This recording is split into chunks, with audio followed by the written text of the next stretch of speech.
ਭਾਈ ਜਗਤਾਰ ਸਿੰਘ ਜੌਲ ਮਾਮਲੇ ਵਿੱਚ ਸਿੱਖ ਜਗਤ ਵਾਸਤੇ ਇੱਕ ਚੰਗੀ ਖਬਰ ਆਈ ਆ। NIA ਦੀ ਅਪੀਲ ਜੋ ਸੁਪਰੀਮ ਕੋਰਟ ਵਿੱਚ ਭਾਈ ਜਗਤਾਰ ਸਿੰਘ ਜੌਲ ਦੀ ਹਾਈ ਕੋਰਟ ਤੋਂ ਮਿਲੀ ਬੇਲ ਦੇ ਅਗੇਂਸਟ ਪਾਈ ਗਈ ਸੀ, ਉਹਨੂੰ ਅੱਜ ਸੁਪਰੀਮ ਕੋਰਟ ਦੇ ਜਸਟਿਸ ਬਿਕਰਮਨਾਥ ਅਤੇ ਅਹਿਸਾਨੁਦੀਨ ਅਮਾਨੁੱਲਾ ਵੱਲੋਂ ਰੱਦ ਕਰ ਦਿੱਤਾ ਗਿਆ। ਸੋ ਇਸ ਕੇਸ ਦੇ ਵਿੱਚ ਅਮਿਤ ਅਰੋੜਾ ਮਰਡਰ ਪਲਾਟ ਦੇ ਵਿੱਚ 2019 ਚ NIA ਨੇ ਆਪਣੀ ਚਾਰਜਸ਼ੀਟ ਫਾਈਲ ਕੀਤੀ ਸੀ ਤੇ ਉਹਦੇ ਵਿੱਚ ਭਾਈ ਜਗਤਾਰ ਸਿੰਘ ਜੌਲ ਸਮੇਤ ਹੋਰ ਕਰੀਬ ਅੱਧੀ ਦਰਜਨ ਤੋਂ ਵੱਧ ਸਿੱਖ ਨੌਜਵਾਨਾਂ ਦੇ ਨਾਮ ਜਿਹੜੇ ਆ ਉਹ ਸ਼ਾਮਲ ਕੀਤੇ ਗਏ ਸਨ। ਸੋ ਉਦੋਂ ਤੋਂ ਲੈ ਕੇ ਹੁਣ ਤੱਕ ਤੇ ਉਸ ਤੋਂ ਵੀ ਪਹਿਲਾਂ ਤੋਂ ਭਾਈ ਜਗਤਾਰ ਸਿੰਘ ਜੌਲ ਨੂੰ 5-6 ਸਾਲ ਦਾ ਸਮਾਂ ਹੋ ਚੁੱਕਾ ਭਾਰਤੀ ਜੇਲ੍ਹਾਂ ਵਿੱਚ। ਸੋ ਸੁਪਰੀਮ ਕੋਰਟ ਨੇ ਸਾਰੇ ਕੇਸ ਦਾ ਜਿਹੜਾ ਹੇਠਲੀਆਂ ਅਦਾਲਤਾਂ ਤੋਂ ਵਿਊ ਲਿਆ ਆ ਤੇ ਸੁਪਰੀਮ ਕੋਰਟ ਨੇ ਮੰਨਿਆ ਕਿ ਮੋਰ ਦੈਨ ਸਫੀਸ਼ੀਐਂਟ ਕਸਟਡੀ ਹੈ ਜਿਹੜੀ ਇੱਕ ਕਿਸੇ ਕੇਸ ਦੇ ਵਿੱਚ ਜੇ ਕਿਸੇ ਬੰਦੇ ਤੇ ਇਲਜ਼ਾਮ ਲੱਗਦੇ ਆ ਤਾਂ ਜਿੰਨਾ ਸਮਾਂ ਉਸ ਨੂੰ ਕਸਟਡੀ 'ਚ ਰੱਖਿਆ ਜਾ ਸਕਦਾ ਉਸ ਤੋਂ ਵੀ ਵੱਧ ਸਮਾਂ ਭਾਈ ਜਗਤਾਰ ਸਿੰਘ ਜੌਲ ਨੂੰ ਰੱਖਿਆ ਜਾ ਚੁੱਕਾ ਤੇ ਹਾਲੇ ਤੱਕ ਵੀ NIA ਕੋਈ ਸਬਸਟੈਂਸ਼ੀਅਲ ਐਵੀਡੈਂਸ ਅਦਾਲਤ ਦੇ ਵਿੱਚ ਪੇਸ਼ ਨਹੀਂ ਕਰ ਸਕੀ। ਸੋ NIA ਦੀ ਕੋਰਟ ਤੋਂ ਅੱਗੇ ਹਾਈ ਕੋਰਟ ਦੇ ਵਿੱਚ ਭਾਈ ਜਗਤਾਰ ਸਿੰਘ ਜੌਲ ਦੇ ਵਕੀਲਾਂ ਵੱਲੋਂ ਜਦੋਂ ਪਟੀਸ਼ਨ ਪਾਈ ਗਈ ਸੀ ਤਾਂ ਹਾਈ ਕੋਰਟ ਤੋਂ ਜਿਹੜੀ ਬੇਲ ਆ ਉਹ ਗਰੰਟਡ ਹੋਈ ਸੀ। ਸੋ ਉਸ ਬੇਲ ਦੇ ਅਗੇਂਸਟ NIA ਨੇ ਭਾਰਤ ਦੀ ਸੁਪਰੀਮ ਕੋਰਟ ਦੇ ਵਿੱਚ ਪਟੀਸ਼ਨ ਪਾਈ ਸੀ, ਸੁਪਰੀਮ ਕੋਰਟ 'ਚ ਅਪੀਲ ਦਾਇਰ ਕੀਤੀ ਸੀ। ਸੋ ਉਸ ਪਟੀਸ਼ਨ ਨੂੰ ਅੱਜ ਰੱਦ ਕਰ ਦਿੱਤਾ ਗਿਆ ਹੈ। ਜੋ ਉੱਥੋਂ NIA ਨੇ ਸਟੇ ਲਿਆਂਦਾ ਸੀ ਉਹ ਅੱਜ ਸਟੇ ਟੁੱਟ ਚੁੱਕਾ ਆ। ਸੋ ਇਸੇ NIA ਵੱਲੋਂ ਇਸੇ ਸਟੇ ਦੇ ਆਧਾਰ 'ਤੇ ਹੋਰ ਕੇਸਾਂ ਦੇ ਵਿੱਚ ਵੀ ਭਾਈ ਜਗਤਾਰ ਸਿੰਘ ਜੌਲ ਦੀ ਜਿਹੜੀ ਬੇਲ ਆ ਉਹਨੂੰ ਰੋਕਿਆ ਹੋਇਆ ਸੀ। ਇਸ ਬੇਲ ਦੇ ਨਾਲ 7 ਹੋਰ ਕੇਸ ਨੇ ਜਿਨ੍ਹਾਂ ਵਿੱਚ ਭਾਈ ਜਗਤਾਰ ਸਿੰਘ ਜੱਗੀ ਜੌਲ ਦੀ ਬੇਲ ਹੋਣ ਵਾਲੀ ਅਜੇ ਪਈ ਆ, ਪਰ ਉਹਨਾਂ 7 ਕੇਸਾਂ ਦੇ ਵਿੱਚ ਇਸੇ ਸਟੇ ਨੂੰ ਆਧਾਰ ਬਣਾ ਕੇ ਬੇਲ ਨੂੰ ਬਾਰ-ਬਾਰ ਰੱਦ ਕਰਵਾਇਆ ਜਾ ਰਿਹਾ ਸੀ। ਸੋ ਜੇ ਹੁਣ ਇਸ ਕੇਸ ਦੇ ਵਿੱਚ ਬੇਲ ਮਿਲਦੀ ਆ ਉਹਨਾਂ ਨੂੰ ਤਾਂ ਬਾਕੀ ਜਿਹੜੇ 7 ਕੇਸ ਆ ਉਹਦੇ ਵਾਸਤੇ ਵੀ ਰਸਤਾ ਪੱਧਰਾ ਹੁੰਦਾ ਆ। ਸੋ ਇਹ ਕਹਿ ਸਕਦੇ ਹਾਂ ਕਿ ਅੱਜ ਇੱਕ ਵੱਡਾ ਫੈਸਲਾ ਆ ਜੋ NIA ਨੇ ਇਸ ਸਟੇ ਨੂੰ ਆਧਾਰ ਬਣਾ ਕੇ ਭਾਈ ਜਗਤਾਰ ਸਿੰਘ ਜੌਲ ਦੇ ਹੋਰ ਮਾਮਲਿਆਂ ਵਿੱਚ ਵੀ ਜ਼ਮਾਨਤ ਰੋਕੀ ਹੋਈ ਸੀ।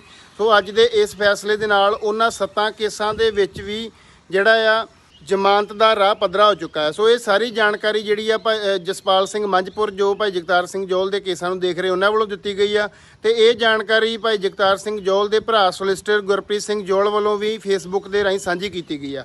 ਸੋ ਐਡਵੋਕੇਟ ਬਸੰਤ ਦੀ ਅਗਵਾਈ ਦੇ ਵਿੱਚ ਵਕੀਲਾਂ ਦੀ ਟੀਮ ਵੱਲੋਂ ਇਹ ਜਿਹੜਾ ਕੇਸ ਆ ਫੋਲੋ ਕੀਤਾ ਜਾ ਰਿਹਾ ਸੀ। ਸੋ ਭਾਈ ਜਸਪਾਲ ਸਿੰਘ ਮੰਝਪੁਰ ਦੇ ਦੱਸਣ ਮੁਤਾਬਕ ਜੇ ਇਹ ਕੇਸ ਆ ਜਿਹੜਾ ਅੱਜ ਉਹਨਾਂ ਦੇ ਹੱਕ 'ਚ ਸੁਪਰੀਮ ਕੋਰਟ ਤੋਂ ਫੈਸਲਾ ਆਇਆ ਤਾਂ ਅਸੀਂ ਉਮੀਦ ਕਰ ਸਕਦੇ ਹਾਂ ਕਿ ਇਸ ਸਾਲ ਦੇ ਅਖੀਰ ਤੱਕ ਬਾਕੀ 7 ਕੇਸਾਂ ਦੇ ਵਿੱਚ ਵੀ ਉਹਨਾਂ ਨੂੰ ਜ਼ਮਾਨਤ ਮਿਲ ਸਕਦੀ ਹੈ। ਵਾਹਿਗੁਰੂ ਜੀ ਕਾ ਖਾਲਸਾ, ਵਾਹਿਗੁਰੂ ਜੀ ਕੀ ਫਤਿਹ। I'm providing a special update.